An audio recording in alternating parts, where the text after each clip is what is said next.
गुरु पूर्णिमा की पौराणिक कथा। गुरु ब्रह्मा गुरु विष्णु गुरु देवो महेश्वर गुरु साक्षात परम ब्रह्म तस्मै श्री गुरुवे नमः।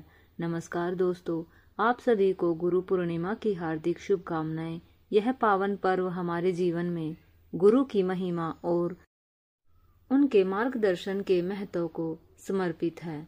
गुरु ही हमारे अज्ञान रूपी अंधकार को दूर कर ज्ञान का प्रकाश देते हैं और हमें जीवन की सही दिशा दिखाते हैं। महाभारत, 18 पुराण, ब्रह्म सूत्र जैसे अद्वितीय वैदिक साहित्य और दर्शन के रचयिता ऋषि पराशर के पुत्र महर्षि वेद व्यास जी को संपूर्ण मानवता का गुरु माना गया है।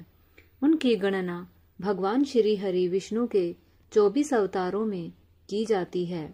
महर्षि वेद व्यास जी का जन्म त्रेता युग के अंत में आषाढ़ मास की पूर्णिमा को हुआ था और वे पूरे द्वापर युग तक जीवित रहे।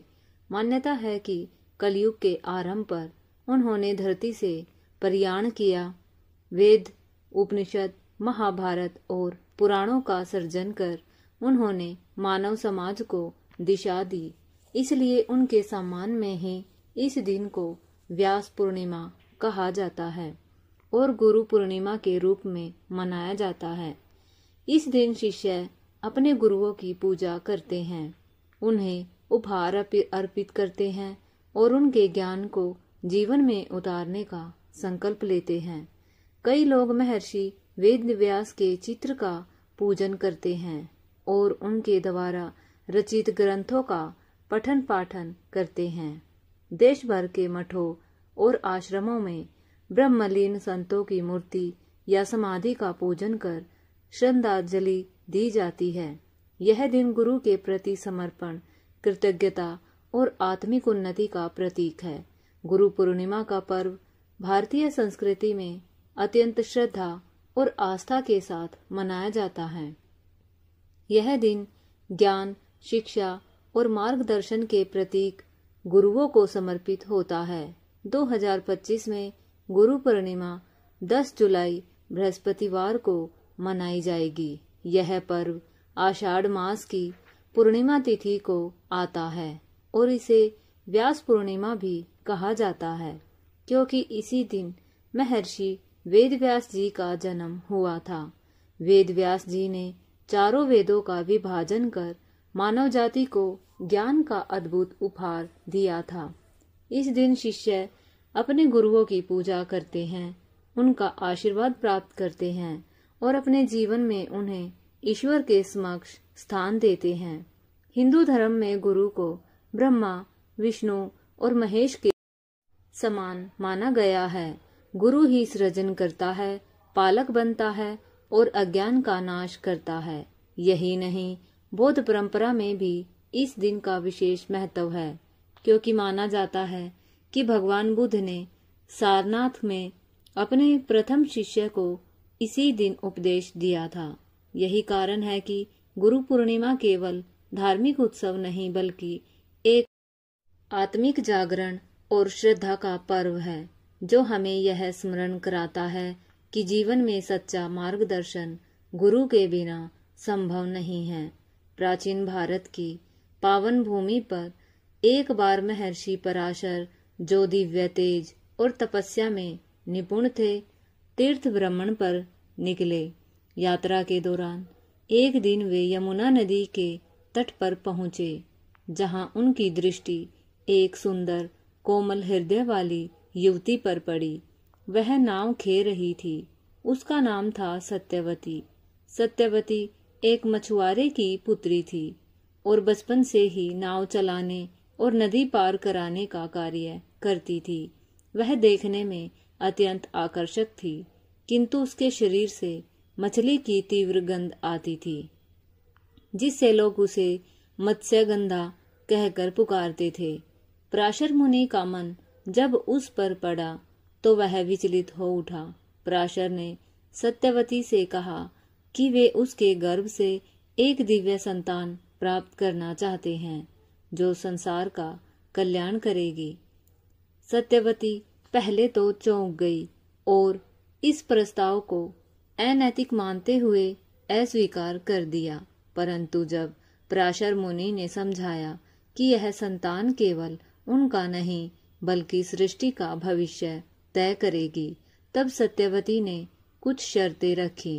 उसने कहा कि यदि वह गर्भ धारण करती है तो भी उसका कौमार्य बना रहेगा और उसके शरीर से आने वाली मछली की गंध हटकर फूलों की सुगंध में परिवर्तित होनी चाहिए। पराशर मुनि ने शर्तें स्वीकार की और तथास्तु कहा। उसी क्षण सत्यवती के शरीर से आने वाली मछली की दुर्गंध समाप्त हो गई और वह मत्स्यगंधा से सुगंधा बन गई। समय आने पर सत्यवती के गर्भ से एक अद्भुत बालक का जन्म हुआ, जो जन्मते ही एक युवा ऋषि के रूप में प्रकट हुआ। उसका नाम रखा गया वेदव्यास। उस दिव्य बालक ने अपनी माता से कहा, माता, जब भी आप मुझे स्मरण करेंगी मैं आपकी सेवा में तत्काल उपस्थित हो जाऊंगा। इतना कहकर वह एक द्वीप पर तपस्या के लिए चला गया, जिसे बाद में द्वैपायन द्वीप कहा गया। कठोर तपस्या के कारण उनका रंग श्याम वर्ण हो गया और वे कृष्ण द्वैपायन कहलाने लगे। आगे चलकर जब उन्होंने वेदों का विभाजन किया तो वे वेदव्यास के नाम से प्रसिद्ध हुए। कुछ समय पश्चात हस्तिनापुर के राजा शांतनु यमुना के किनारे भ्रमण कर रहे थे। तभी उन्हें नाव खेती हुई सत्यवती ने आने वाली दिव्य सुगंध ने आकर्षित कर लिया। वे मोहित हो उठे और सत्यवती के पिता के पास विवाह प्रस्ताव लेकर पहुंचे। सत्यवती के पिता ने स्पष्ट कहा कि यदि उनकी पुत्री का विवाह राजा से होता है तो उसकी संतान को ही सिंहासन का उत्तराधिकारी बनाया जाए। यह सुनकर राजा शांतनु दुखी हो गए, क्योंकि वे पहले से ही गंगा पुत्र भीष्म को उत्तराधिकारी घोषित कर चुके थे। जब भीष्म को यह बात पता चली तो उन्होंने अपने पिता की खुशी के लिए आजीवन ब्रह्मचर्य और सिंहासन से त्याग की भयंकर प्रतिज्ञा ले ली। यह प्रतिज्ञा इतनी कठोर थी कि देवताओं ने भी भीष्म को इच्छा मृत्यु का वरदान दे दिया।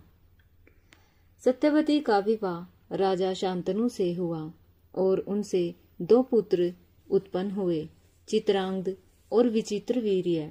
राजा शांतनु के स्वर्गवासी हो जाने के बाद गंगापुत्र भीष्म ने चित्रांगद को सिंहासन सौंपा। दुर्भाग्यवश चित्रांगद एक युद्ध में मारा गया और फिर उसके छोटे भाई विचित्रवीर्य को गद्दी पर बैठाया गया। लेकिन विचित्रवीर्य भी अल्पायु में ही क्षय रोग से पीड़ित होकर संतानहीन स्वर्ग सिधार गए। अब सत्यवती अत्यंत व्याकुल हो गई। वंश समाप्ति का भय उनके मन में घर कर गया। उन्होंने पहले पुत्र वेदव्यास की याद आई। उन्होंने उसे स्मरण किया और वह तुरंत प्रकट हो गया। सत्यवती ने आज्ञा दी कि वे रानियों के साथ नियोग द्वारा संतान उत्पन्न करे। वेदव्यास ने सहमति जताई और कहा कि रानियों को 1 वर्ष तक व्रत और संयम में रहना होगा। जब समय पूर्ण हुआ वे सब पहले बड़ी रानी अंबिका के पास गए।